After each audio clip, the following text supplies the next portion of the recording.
Você chegou até aqui. Isso já é o suficiente por hoje. Pode deitar, pode fechar os olhos, pode soltar o peso do dia. Você não precisa fazer mais nada agora. Apenas ouvir. Não precisa prestar atenção em cada palavra. Não precisa acompanhar cada detalhe da história. Deixe a voz ser apenas um som ao fundo, como a chuva, como o vento, como qualquer coisa que existe sem exigir nada de você. Se o sono vier no meio da história, ótimo, esse é o objetivo. A chuva que você ouve agora vai continuar caindo por toda a história. Constante, suave, sem pressa.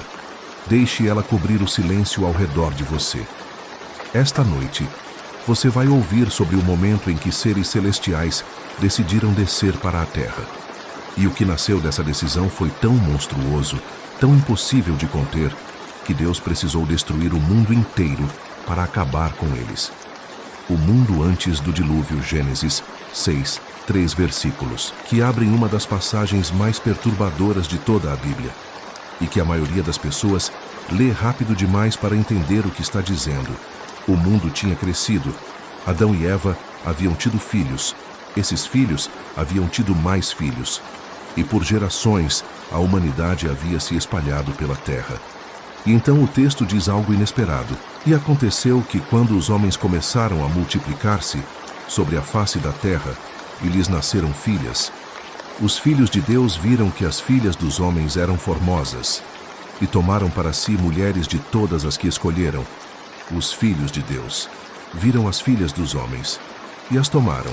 3 ações, num único versículo, com uma brutalidade que o texto não disfarça. Tomaram, não cortejaram, não pediram, tomaram. Quem eram os filhos de Deus? Essa é a questão que teólogos debatem há séculos. Uma tradição, a mais antiga, a mais difundida entre os escritos judaicos do período, diz que eram anjos, seres celestiais, criados antes da humanidade, que existiam num plano diferente do nosso, e que olharam para baixo, e viram as mulheres, e desceram. E o livro de Enoque, um texto antigo que os escritores do Novo Testamento citavam, chama esses seres de vigilantes, seres designados para observar a humanidade, que passaram a observar de perto demais, e que um dia decidiram que observar não era suficiente. O pacto no Monte Hermon. O livro de Enoque descreve o momento exato. 200 vigilantes, reunidos no topo do Monte Hermon, e eles fizeram um pacto, juraram juntos, que desceriam, que tomariam mulheres entre os humanos, e que não voltariam atrás. O juramento foi necessário porque cada um deles sabia o que estavam prestes a fazer era proibido. Não era ignorância, era escolha deliberada. Seres que existiam na presença de Deus, que conheciam as leis do universo de forma direta, escolheram violar essas leis, juntos, com um juramento coletivo para que nenhum pudesse recuar. O nome do lugar ficou marcado para sempre, Hermon. Em hebraico, a raiz da palavra carrega o sentido de anátema, de algo consagrado à destruição, de um lugar onde o que aconteceu não pode ser desfeito. E eles desceram. 200 seres de uma ordem de existência diferente da nossa, entrando no mundo humano. E tomaram mulheres, e ensinaram coisas que não deveriam ser ensinadas. O livro de Enoque lista o que cada um ensinou. Senjaza ensinou encantamentos e como cortar raízes. Armar os ensinou como desfazer encantamentos. Baraquiel ensinou astrologia. Cocabiel ensinou os sinais das estrelas. Tamiel ensinou astronomia. Asradel ensinou o curso da lua. E Azazel, o mais notório de todos, ensinou os homens a fabricar espadas, e escudos, e armaduras. Ensinou às mulheres a arte dos enfeites, os anéis, os colares, e o uso de produtos para embelezamento. Ensinou a vaidade e a violência, ao mesmo tempo. E o texto diz que a partir disso, a impiedade aumentou, e a fornicação se multiplicou. E eles erraram em todos os seus caminhos, o nascimento dos nefilins, e então nasceram os filhos. Gênesis 6, versículo 4. Havia gigantes na terra naqueles dias, e também depois, quando os filhos de Deus se uniram às filhas dos homens, e lhes nasceram filhos. Estes foram os valentes que houve na antiguidade, os homens de fama. Nefilins. A palavra hebraica significa os que caíram ou os que fazem cair. Há debate sobre a tradução exata, mas não há debate sobre o que eram. Seres híbridos, metade humano, metade algo que não tem nome adequado em nenhuma língua humana. O livro de Enoque descreve seu tamanho. 3.000 côvados de altura. Um côvado é aproximadamente meio metro. 3.000 côvados é 1,5 km. Isso é claramente linguagem apocalíptica, linguagem de escala impossível para transmitir algo que excede a compreensão normal. Mas o que o texto quer que você entenda é simples. Eram enormes, maiores do que qualquer coisa humana, mais fortes do que qualquer coisa humana, e mais violentos do que qualquer coisa que havia existido antes. O livro de Enoque continua. Os nefilins consumiram toda a produção dos homens, e quando os homens não podiam mais sustentá-los, os nefilins se viraram para os homens, e os devoraram, e depois se viraram para os pássaros, e para os animais, e para os répteis, e para os peixes, consumindo tudo o que existia. E então se viraram uns para os outros, e beberam o sangue. A terra havia sido preenchida com uma forma de existência para a qual não havia espaço, para a qual não havia resposta humana, para a qual não havia saída. O clamor que chegou ao céu, e então a terra clamou, não os homens, a terra. O livro de Enoque descreve isso com uma imagem perturbadora. A voz dos que morreram subiu até os portões do céu, e os 4 arcanjos ouviram.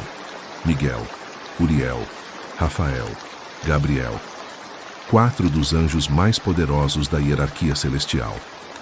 Olharam para baixo e viram o que havia se tornado a terra. O texto de Enoque descreve o que eles viram. Muito sangue derramado sobre a terra, toda impiedade praticada sobre ela, e a alma de Azazel havia ensinado todos os tipos de iniquidade sobre a terra, e revelado os mistérios eternos que são realizados nos céus. Os mistérios eternos, coisas que existiam no nível do sagrado, trazidas para baixo, entregues a criaturas que não tinham capacidade para usá-las sem se destruir. E Uriel foi enviado para avisar Noé. O dilúvio estava chegando, não como punição arbitrária, como a única resposta possível para o que a terra havia se tornado. Porque o que existia sobre a terra não podia simplesmente ser corrigido. Não havia lei, não havia exército, não havia nenhuma estrutura humana que pudesse conter o que havia nascido da união de anjos e humanos. A única saída era recomeçar. A punição dos vigilantes e os vigilantes foram punidos, não mortos. Isso é importante. O texto não diz que foram destruídos, diz que foram aprisionados. Rafael foi enviado para prender Azazel, mãos e pés, e jogá-lo nas trevas, e abrir o deserto que estava em Dudael, e jogá-lo lá, e colocar pedras sobre ele, pedras rugosas e afiadas, e cobri-lo com trevas, e deixá-lo lá para sempre, para sempre. Não até o julgamento final, para sempre. E cobrir seu rosto para que não veja a luz. E no grande dia do julgamento, ele será lançado no fogo, encarcerado, no escuro, com pedras afiadas sobre ele, sem ver a luz. Isso é o que aconteceu com o líder dos vigilantes e os outros. Gabriel foi enviado contra os filhos da fornicação, os nefilins. Destruir os filhos dos vigilantes, fazê-los se destruir uns aos outros, em guerra, porque não havia como destruí-los de fora. A única forma era fazê-los voltar à violência uns contra os outros. E quanto aos vigilantes restantes, os 200 que haviam feito o pacto no Monte Hermon, foram amarrados nas profundezas da terra, por 70 gerações, até o dia do seu julgamento. O texto de Judas no Novo Testamento confirma isso. E os anjos que não guardaram o seu estado original, mas abandonaram a sua própria habitação, ele os reservou em prisões eternas, em trevas, para o juízo do grande dia. Prisões eternas, em trevas, ainda lá, agora, enquanto você ouve isso. O que aconteceu com as almas dos nefilins? Mas e os nefilins? Os filhos dos vigilantes e das mulheres humanas, metade de uma coisa, metade de outra, não completamente humanos. não completamente angelicais. O que acontece quando eles morrem? O livro de Enoque tem uma resposta, e ela é perturbadora. As almas dos gigantes que morreram são espíritos que saíram de seus corpos, que destroem sem julgamento, que nunca têm fome, que nunca têm sede, e não são observáveis, invisíveis, errando pela terra, porque não há lugar para eles. Não pertencem ao céu, porque sua origem era contaminada. Não pertencem ao reino dos mortos humanos, porque não eram completamente humanos. Ficaram presos no meio, entre um estado e outro, sem corpo, sem lar, sem destino, apenas existindo, errando, procurando entrar em qualquer coisa. O texto diz que esses espíritos se levantarão contra os filhos dos homens e contra as mulheres, porque deles saíram. Eles voltam para a origem, para a humanidade que os gerou. E muitos estudiosos identificam esses espíritos errantes com o que a Bíblia mais tarde chama de demônios. Não anjos caídos, mas os filhos dos anjos caídos, sem corpo, sem paz, sem fim. A chuva ainda cai, suave, constante, como caiu no início do dilúvio, quando Deus olhou para a terra e viu o que havia se tornado. E a Bíblia usa uma expressão que deveria parar qualquer leitura rápida. E arrependeu-se o Senhor de haver feito o homem na terra, e pesou-lhe no coração. Pesou-lhe no coração, uma expressão de dor, não de raiva, não de julgamento frio, de dor.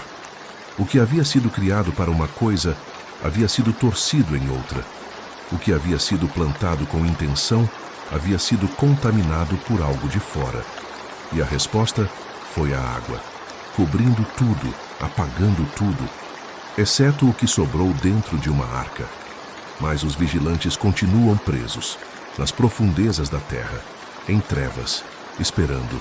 E as almas dos nefilins continuam errando, invisíveis, sem lar, procurando entrar em qualquer coisa que abrisse a porta.